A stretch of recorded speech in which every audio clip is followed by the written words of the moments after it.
Hello दोस्तों, नमस्कार। प्रकाश sir Hindi पर आप सभी का स्वागत है। दोस्तों, हमने हिंदी व्याकरण के 24 पाठ पढ़े हैं। 25वें पाठ में हम संधि का अध्ययन करेंगे। संधि किसे कहते हैं, कितने भेद होते हैं, भेदों के कितने उपभेद होते हैं, उनके उदाहरण जानेंगे, परिभाषाएं जानेंगे। साथियों, किसी भी परीक्षा में पूछे जाने वाले हिंदी व्याकरण से संबंधित प्रश्न जिनका हम विस्तार से अच्छी तरह से अध्ययन करेंगे कि कोई भी प्रश्न किसी भी प्रकार से यदि पूछा जाता है तो वह हमारा सही हो।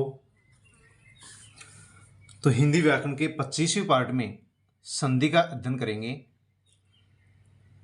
शब्द संरचना की 4 महत्वपूर्ण इकाइयां हैं: संधि, समास, उपसर्ग, प्रत्यय। संधि, समास, उपसर्ग, प्रत्यय शब्द संरचना की 4 इकाई हैं, जिनमें हम सबसे पहले संधि का अध्ययन करेंगे। संधि शब्द 2 शब्दों से बना है, सम धन दी से। व्यंजन संधि है। सम का अर्थ होता है समान और धी यानी होता है धारण करने वाला। समान रूप से धारण करने वाला संधि कहलाता है। संधि का अर्थ होता है मेल। 2 वर्णों का परस्पर मेल संधि कहलाता है।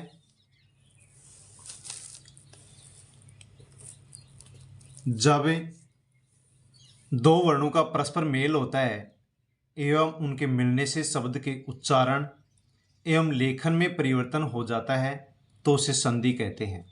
संधि किसे कहते हैं? 2 वर्णों का परस्पर मेल होता है तो उसे संधि कहते हैं, या फिर 2 वर्णों का परस्पर मेल होता है और उनके मेल होने पर शब्द के उच्चारण में और लेखन में जो परिवर्तन आता है, बदलाव आता है, उसे ही संधि कहते हैं। जैसे पुस्तक, धन, आल्य। यहाँ पर कै में प्रथम शब्द के अंतिम वर्ण कै में अ वर्ण है। पुस्तक शब्द के अंतिम वर्ण कै में अ वर्ण है। आगे फिर आले में पहला वर्ण आ है। अ और आ के मिलने से बदलाव आया, आ बन गया तो एक नया शब्द बन गया पुस्तकालय। तो इस प्रकार से 2 वर्ण मिले और दोनों वर्ण मिलने से जो परिवर्तन या बदलाव आया है, 2 वर्णों के स्थान पर एक ही वर्ण बन गया, इसे ही संधि कहते हैं। अन्य उदाहरण है जैसे जगत, धन, ईश। तो तय का दय बन गया, दय तय दय में बदल गया जगदीश। नमय दंते विसर्ग का स बन गया तो नमस्ते। अभिधन अर्थी, अभ्यर्थी। तो दोस्तों, इस प्रकार से 2 वर्णों का परस्पर जब मेल होता है, उच्चारण में और लेखन में जो बदलाव आता है उसे संधि कहते हैं, जिसको हमने उदाहरण के माध्यम से समझने की कोशिश की है।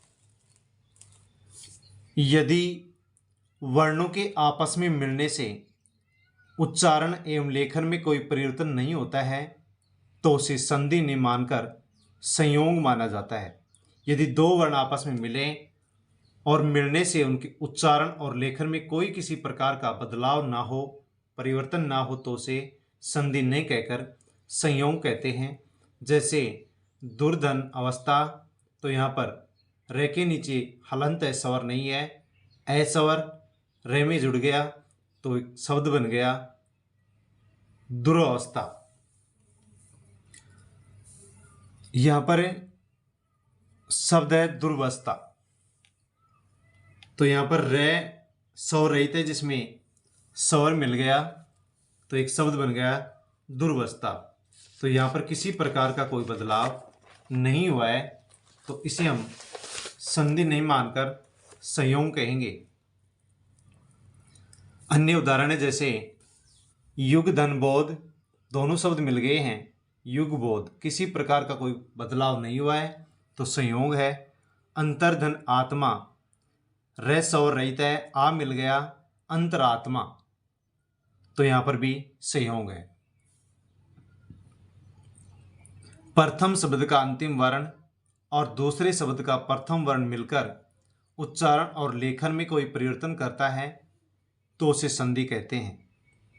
यदि पहले शब्द का अंतिम वर्ण और दूसरे शब्द का प्रथम वर्ण यदि मिलकर के उच्चारण में और लेखन में कोई बदलाव करता है, उसमें कोई परिवर्तन होता है तो उसे संधि कहते हैं। जैसे अति धन अंत, अति शब्द का अंतिम वर्ण है ति, इसका स्वर है ई, और दूसरे शब्द का पहला वर्ण है ए, इसका ए वर्ण ई और ए वर्ण मिलकर के ये में बदल गए तो यहाँ पर संधि है।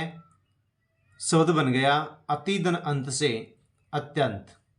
तो लेखन में और उच्चारण में अति धन अंत, अति अंत, और नया शब्द बन गया अत्यंत। उच्चारण और लेखन में बदलाव आ गया तो यहाँ पर संधि है। नरदन इंदर, नर शब्द का अंतिम वर्ण है रे, उसमें स्वर है ए। दूसरा शब्द है इंदर, पहला वर्ण है ई। ए और ई दोनों मिलकर के बदल गए हैं, बदलाव आया, परिवर्तन आया और बन गया ए। इस प्रकार से यदि दो वर्ण मिलते हैं और दोनों मिलने पर उच्चारण और लेखन में परिवर्तन होता है, बदलाव होता है, तो उसे संधि कहते हैं। और यदि दो वर्ण मिलते हैं और उनमें कोई बदलाव नहीं होता है, परिवर्तन नहीं होता है, तो उसे संयोग कहते हैं। तो नरदन इंदर से नया शब्द बन गया नरेंद्र। लेखन और उच्चारण में परिवर्तन या बदलाव हुआ है तो यहाँ पर संधि है। संधि से संबंधित महत्वपूर्ण तथ्य। आगमन, विदन छेद, विच्छेद, यहाँ पे च का आगमन हुआ है। सालादन छादन, साला छादन, यहाँ पर च का आगमन हुआ है। दूसरा है आदेश, वाक धन हरि, वागरी, तो यहाँ पर आदेश हुआ है। एक वर्ण के स्थान पर दूसरा नया वर्ण आ गया। क के स्थान पर ग और है के स्थान पर घ वर्ण आया है तो यहाँ पर आदेश हुआ है। तो वाकदन हरि, वागरी। नया शब्द बना है उत्दन श्रृंखला, त के स्थान पर च और श के स्थान पर छ वर्ण बनने से आदेश हुआ है और नया शब्द बना है उत्श्रृंखला। इस प्रकार से संधि में आदेश भी होता है, संधि में लोप भी होता है। पितृन धन हंता, ने के नीचे हलंत है, पितृन धन हंता, और नया शब्द बना पितृहंता, तो यहाँ पर ने का लोप हुआ है। युवन धनराज, युवराज, यहाँ पर ने का लोप हुआ है। इस प्रकार से संधि में आगमन, आदेश और लोप होता है। तीसरा है, चौथा है प्रकृति भाव। जैसे रजय धन कण, तो रजय कण यानी स्वभाव, प्रकृति का अर्थ होता है स्वभाव, स्वभाव जो बदलता नहीं है। रजय धन कण, रजय कण, यहाँ पर किसी प्रकार का कोई बदलाव नहीं हुआ है, प्रकृति भाव है। तपय धन पूत, तपय पूत, नमय धन कामना, मनय धन कामना, मनय कामना, मनोकामना शब्द अशुद्ध होता है, शुद्ध शब्द होता है मनय कामना। अंतय धनपुर, अंतयपुर। इस प्रकार से यहाँ पर किसी प्रकार का कोई बदलाव नहीं हुआ है, लेकिन फिर भी यहाँ पर संधि है तो इसको प्रकृति भाव संधि कहते हैं। संधि के भेद। स्वर, व्यंजन या विसर्ग में से जिन वर्णों का परस्पर यानी आपस में मेल हो रहा है, उन वर्णों के आधार पर संधि के 3 भेद होते हैं। स्वर, व्यंजन और विसर्ग, इनमें से जिन भी 2 वर्णों का मेल होता है, आपस में मिलन होता है, उन्हीं के आधार पर, वर्णों के आधार पर ही संधि के 3 भेद होते हैं। क्योंकि 3 प्रकार के वर्ण, स्वर, व्यंजन और विसर्ग, ये वर्ण आपस में मिलते हैं तो लेखन और उच्चारण में बदलाव आता है, परिवर्तन आता है, उसे संधि कहते हैं। इन वर्णों के आधार पर ही संधि के 3 भेद किए जाते हैं। स्वर संधि, व्यंजन संधि और विसर्ग संधि।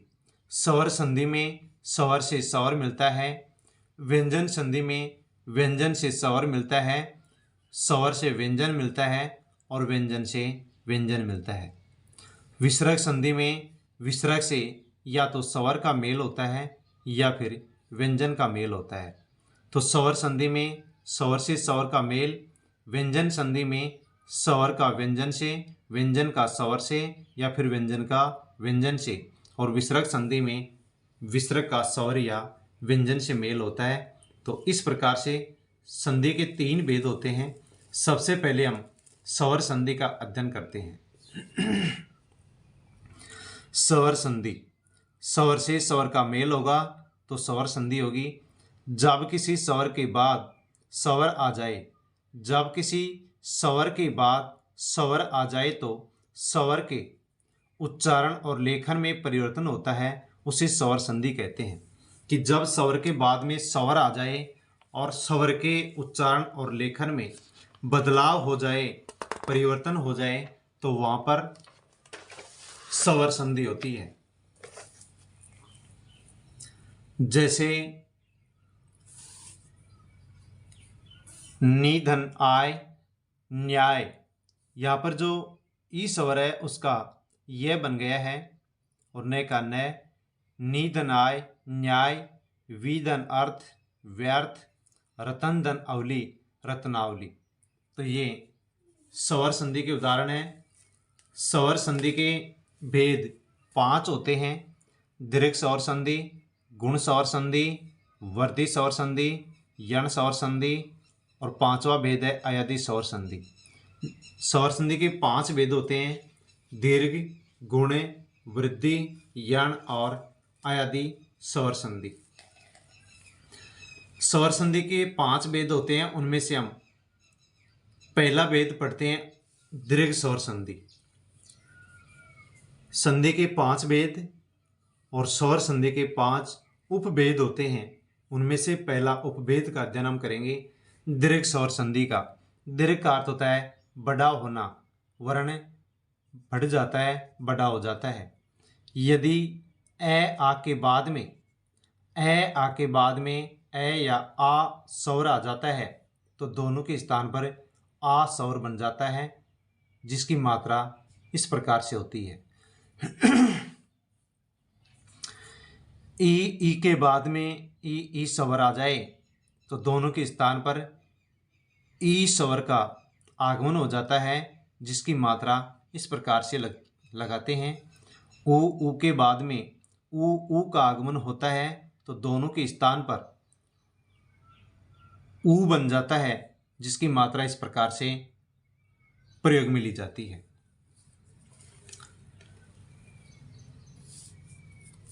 ए आ के बाद में ए आ जाए तो आ, ई के बाद में ई आ जाए तो ई, और ऊ के बाद में ऊ आ जाए तो ऊ। तो दीर्घ स्वर संधि के जितने भी हम उदाहरण पढ़ेंगे उनसे आसानी से समझ सकते हैं कि किस प्रकार से स्वर संधि बनती है, किस प्रकार से स्वर संधि होती है। जैसे कि उदाहरण है, सवदन अभिमान, स्वाभिमान। सौ व वर्ण में ए स्वर है, आगे भी ए स्वर है, ए और ए मिलकर के आ बनता है तो नया शब्द बन गया स्वाभिमान।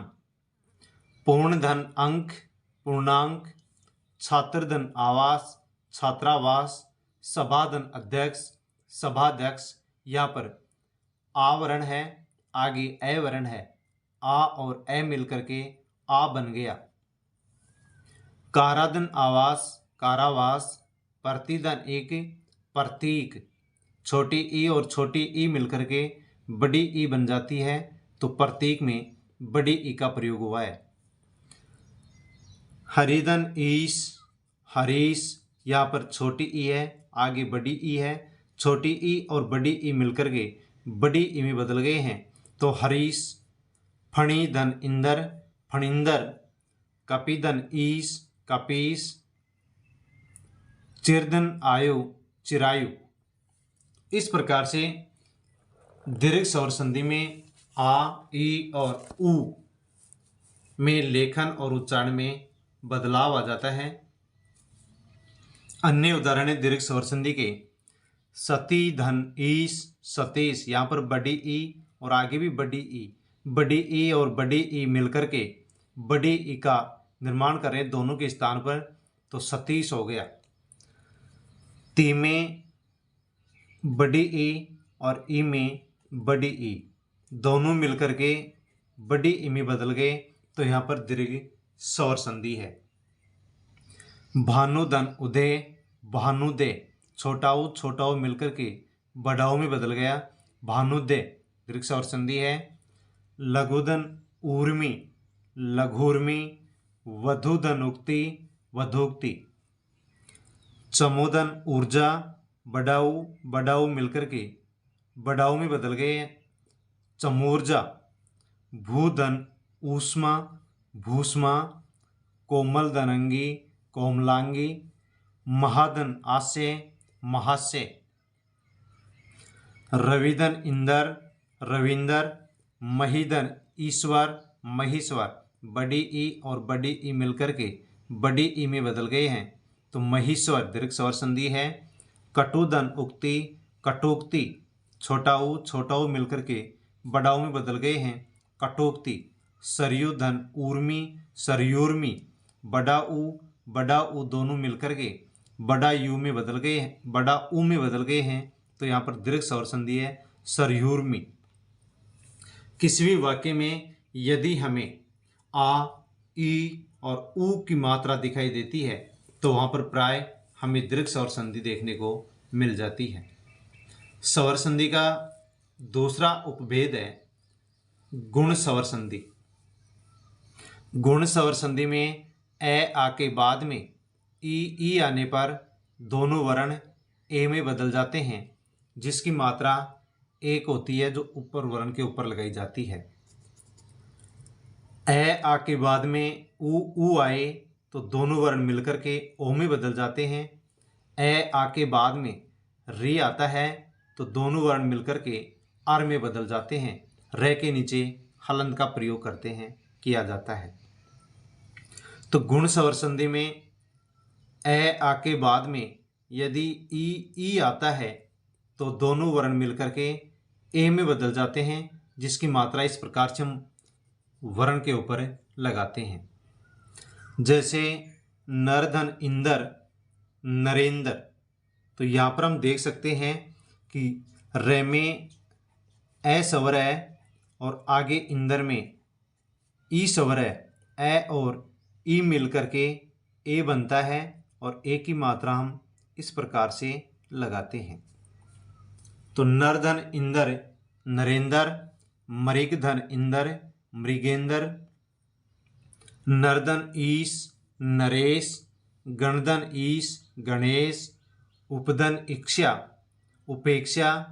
ए और बड़ी ई मिलकर के ए में बदल गए हैं, उपधन इक्षा उपेक्षा गुण स्वर संधि है। देवधन ईश देवेश, परधन इशिति प्रेषिति, यथाधन इष्ट यथेष्ट। परधन इशिति प्रेषिति, यथाधन इष्ट यथेष्ट। परधन इक्षण प्रेक्षण, लोकधन ईश लोकेश। कै में ए स्वर है, आगे बड़ी ई है, ए और ई मिलकर के ए में बदल जाते हैं, तो यहाँ पर ए की मात्रा का प्रयोग किया गया है लोकेश। तो किसी भी शब्द में यदि हमें एक ही मात्रा का प्रयोग दिखाई देता है या हम एक का प्रयोग करते हैं, एक ही मात्रा का प्रयोग हम करते हैं, तो वहाँ पर प्राय हमें गुण स्वर संधि देखने को मिलती है।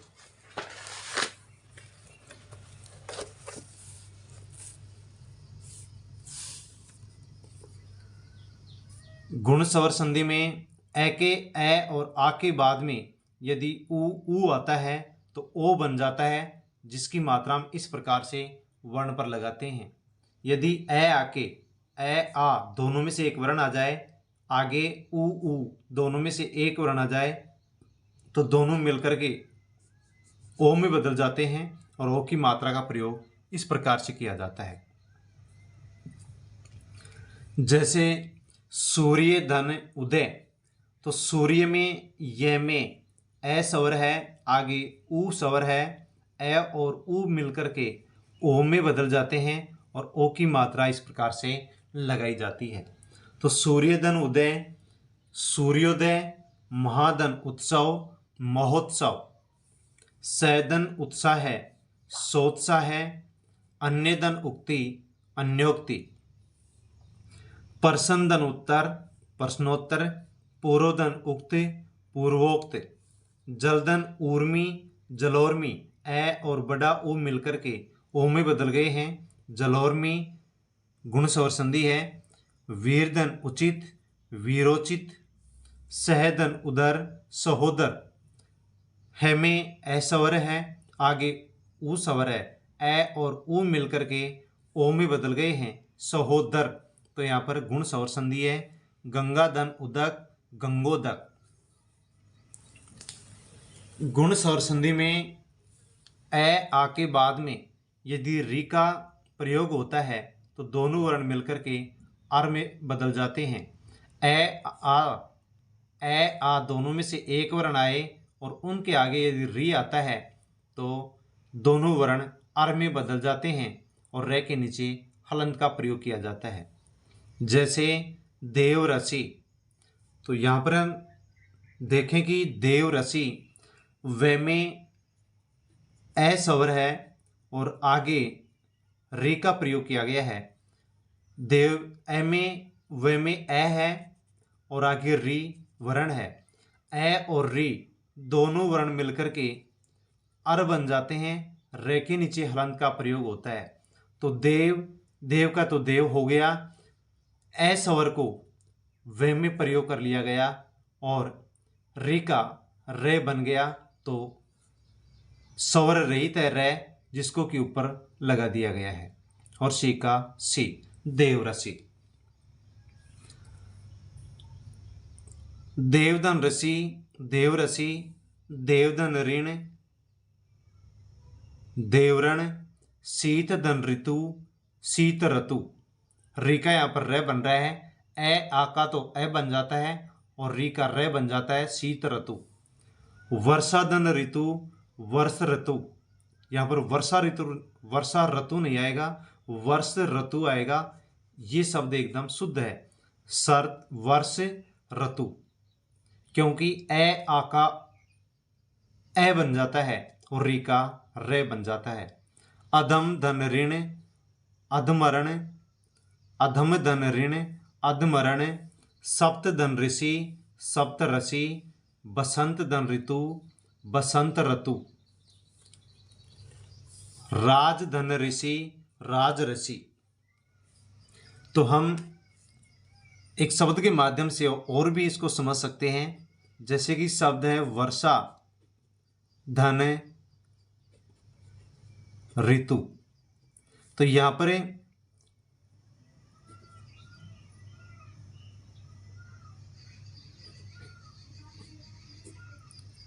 वर्ष शब्द बना है और यहां पर वर्ण हमने निकाला है आ। इसके आगे है रे को यदि हम निकाल लेते हैं तो वर्ण बचता है तू। आ और री जब दोनों आपस में मिलते हैं तो आ तो बदल जाएगा ए में और री बदल जाएगा हलंत वाले रे में। इस प्रकार से अर बनता है तो सही शब्द बन जाएगा वर्ष ऋतु। तो गुण स्वर संधि में इस प्रकार से 3 बदलाव होते हैं। स्वर संधि का तीसरा उपभेद पढ़ेंगे, वृद्धि स्वर संधि। वृद्धि स्वर संधि में ए आ के बाद में यदि ए आई आ जाता है तो आई में बदल जाते हैं। ए आ के बाद में यदि ओ आउ आता है तो आओ में बदल जाते हैं। यदि ए आ दोनों में से एक वर्ण आए, ए आई दोनों में से एक वर्ण आए तो आई में बदल जाते हैं। ए आ में से दोनों में से एक वर्ण आए, ओ आओ में से दोनों में से एक वर्ण आए तो दोनों वर्ण मिलकर के आओ में बदल जाते हैं। जैसे कि ए आ के बाद में यदि ए आई दोनों में से एक, इन दोनों में से एक वर्ण आता है तो आई में बदल जाता है और आई की मात्रा इस प्रकार से वर्ण के ऊपर लगाते हैं। उदाहरण देखते हैं। एक धन एक एक एक, अंत में ए है और यहाँ पर ए। क में ए स्वर है, आगे ए वर्ण है, दोनों मिलकर के आई बन जाते हैं और जिसकी मात्रा इस प्रकार से लगाई जाती है। तो एक धन एक एक एक, पुत्र धन ऐषणा पुत्रेषणा, हित धन ऐसी हितैषी, सदा धन एव सदैव, मत धन एके मतैके, जलधन ओक जलाओक, वंदन औस्त वनौस्त, गंगाधन ओग गंगौग। वृद्धि स्वर संधि के ए आ, वृद्धि स्वर संधि के ए आ ए आई, ए आ और ओ औ, इन दोनों के उदाहरण हम यहाँ पर पढ़ रहे हैं। लोकधन ऐषणा, वंदन औस्त वनौस्त, गंगाधन ओग गंगौग। लोकधन ऐषणा लोकेषणा, वंदन औस्ती वनौस्ती, देवधन ऐश्वर्य देवैश्वर्य, तथा धन एव तथैव। तो यहाँ पर था में आव स्वर है, आगे ए स्वर है और दोनों मिलकर के आई में बदल जाते हैं, जिसकी मात्रा इस प्रकार से लगाते हैं। स्वर संधि का चौथा उपभेद हम पढ़ेंगे, यण स्वर संधि। यण स्वर संधि, यण स्वर संधि में यदि ई के बाद में या फिर ऊ के बाद में या फिर रे के बाद में असमान स्वर आ जाता है, यदि ई के बाद में असमान स्वर आ गया, ई के बाद में ई ने आकर के अन्य और कोई स्वर आ गया, तो वहाँ पर ई का यह बन जाता है। ऊ के बाद में यदि कोई अन्य स्वर आ गया ऊ के अलावा, तो वहाँ पर ऊ का व बन जाता है। री स्वर के बाद में यदि री स्वर नहीं आकर अन्य कोई स्वर आता है, तो री का वहाँ पर रे बन जाता है, जिनके नीचे हम हलंत का प्रयोग करते हैं। तो दोस्तों, यण स्वर संधि में आप समझ गए होंगे कि यदि ई के बाद में इनसे भिन्न कोई स्वर आ गया, तो ई का यह बन जाता है। ऊ के बाद में इन दोनों से अलग कोई भिन्न स्वर आ गया, तो इन ऊ का व बन जाता है, नीचे हलंत का प्रयोग किया जाता है। री के बाद में कोई भिन्न स्वर आ गया री को छोड़ करके, तो री का रे बन जाता है, जिसके नीचे हलंत का प्रयोग किया जाता है। उदाहरण देखते हैं। प्रतिधन एक, प्रति अंतिम वर्ण ती है और ती में स्वर ई है, आगे एक शब्द है एक, इसमें पहला स्वर है ए, तो ई और ये आने पर यानी कि ई स्वर के बाद में भिन्न स्वर आ गया ए, तो यहाँ पर जो ई वर्ण है, ई स्वर है, इसका तो बन जाएगा ये, जिसके नीचे हलंत लगेगा और एक ही लग जाएगी मात्रा। इस प्रकार से प्रतिधन एक शब्द बन जाएगा प्रत्येक। तो प्रतिधन एक शब्द बन जाएगा प्रत्येक। सुधन आगत, सु में ऊ स्वर है, जिसका बन जाएगा वै और आ का मात्रा बन जाएगी आ। सुधन आगत से शब्द बन जाएगा स्वागत, जो कि एक शुद्ध शब्द है।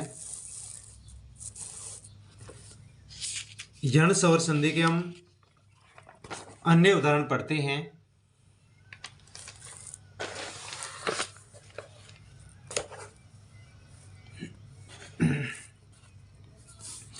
यदि ई के बाद में कोई इनसे अलावा असमान स्वर आता है, तो ई का तो बन जाता है ये, और जो आगे असमान स्वर होता है वो स्वर उसी प्रकार से आगे आ जाता है, उसकी मात्रा का हम प्रयोग कर लेते हैं।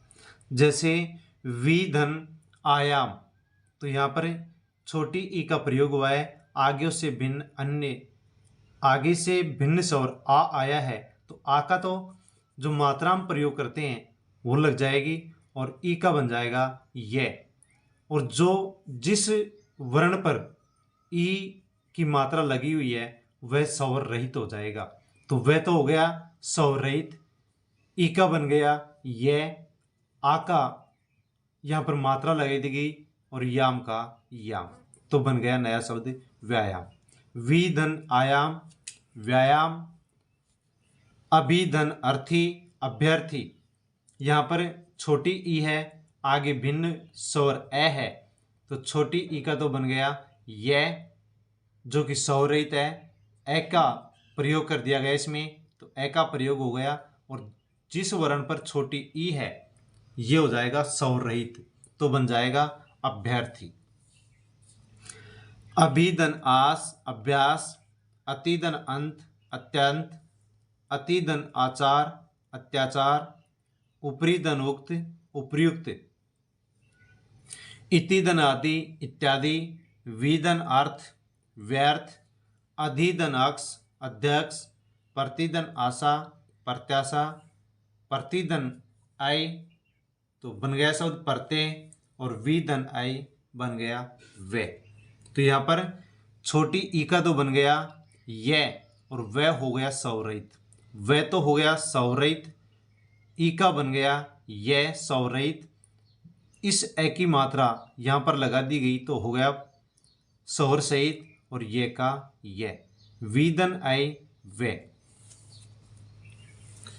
यण स्वर संधि में पहले शब्द के अंत में यदि छोटा ऊ या बड़ा ऊ हो और उसके बाद में कोई असमान स्वर हो तो छोटा ऊ बड़ा ऊ का तो बन जाता है वह, जो कि स्वर रहित होता है, और आगे जो असमान स्वर आता है उस स्वर जैसा होता है वैसा ही रख दिया जाता है, उसकी मात्रा का प्रयोग कर लिया जाता है। जैसे सुधन आगत, तो यहाँ पर सु में ऊ है, आगे इससे ऊ से भिन्न स्वर आ गया आ, तो से तो हो गया स्वर रहित। छोटा ऊ है उसका बन गया वै, और आगे आ इसकी मात्रा का प्रयोग कर दिया गया वै पर, तो बन गया स्वा, और गत का गत, तो सूदन आगत का बन गया स्वागत। सूदन अल्प सौलभ। अनुदन आय अन्वय। मनोदन अंतर मनवंतर। अनुदन ऐषण अन्वेषण, जिसका अर्थ होता है खोज। सूदन आदि स्वादि। वधूदन अंत वधवंत। बड़ा ऊ जिसका बन गया वै, और ए का बन गया स्वर जिसकी मात्रा वह पर लगा दी गई, और जिस वर्ण के नीचे ऊ है ध, ये बन गया स्वर रहित। तनुदन अंगी तनुवंगी। यण स्वर संधि का तीसरे रूप के रूप में प्रयोग किया जाता है यदि री के बाद में इससे अलावा कोई असमान स्वर आता है तो री का तो बन जाता है रै, जिसके नीचे हलंत का प्रयोग होता है, और असमान स्वर होता है उसकी मात्रा यहाँ पर लगा दी जाती है। जैसे मातृधन अंश। मातृधन अंश, तो यहाँ पर जो री है, जो यहाँ पर री है, इस री का तो बन गया है यहाँ पर रै, जिसके नीचे लगाएंगे हलंत, और ए है इसका बन गया, इसकी बन गई मात्रा। जिस वर्ण के नीचे री लगी हुई है वह तय हो जाएगा स्वर रहित। जैसे माँ का तो माँ हो गया, तय स्वर रहित हो गया जिसके नीचे स्वर नहीं है। रे का बन गया रै, जो कि यहाँ पर नीचे रै लग गया। आगे है वर्ण आ, स्वर आ है, इसकी मात्रा होगी इस प्रकार से, और इस मात्रा को यहाँ पर लगा दिया गया ज्ञा का ज्ञा। इस प्रकार से मातृधन आज्ञा नया शब्द बन गया मात्राज्ञा। पितृधन अंश पितृधन अंश, तो इस शब्द का क्या शब्द बनेगा, पी का तो बन जाएगा पी, और तय स्वर रहित हो जाएगा, तो स्वर रहित हो गया तय। री का बन जाएगा रै, हमने लगा दिया रै। आगे है ए, तो ए पहले स्वर रहित था, अब ए को इसमें जोड़ देंगे तो ये स्वर सहित हो जाएगा, और ऊपर लगा देंगे अनुस्वार और आगे है से, तो शब्द बन जाएगा पितृंश। पितृधन आदेश पित्रादेश, मातृधन आदेश मात्रादेश, मातृधन अर्ध मातृधन अर्थ मात्रार्थ और पितृधन अर्थ पितरार्थ। तो इस प्रकार से संधि के 3 भेद होते हैं, स्वर संधि, व्यंजन संधि, विसर्ग संधि। और स्वर संधि के जो 5 उपभेद होते हैं उनमें से हमने 4 उपभेद पढ़े हैं। जो 5वां अयादी स्वर संधि है उसको पढ़ेंगे अगले पार्ट में। दोस्तों, किसी भी परीक्षा में हिंदी व्याकरण से संबंधित यदि सिलेबस जोड़ा जाता है तो उन सभी परीक्षाओं के लिए ये वीडियो बहुत ही अति महत्वपूर्ण है। धन्यवाद।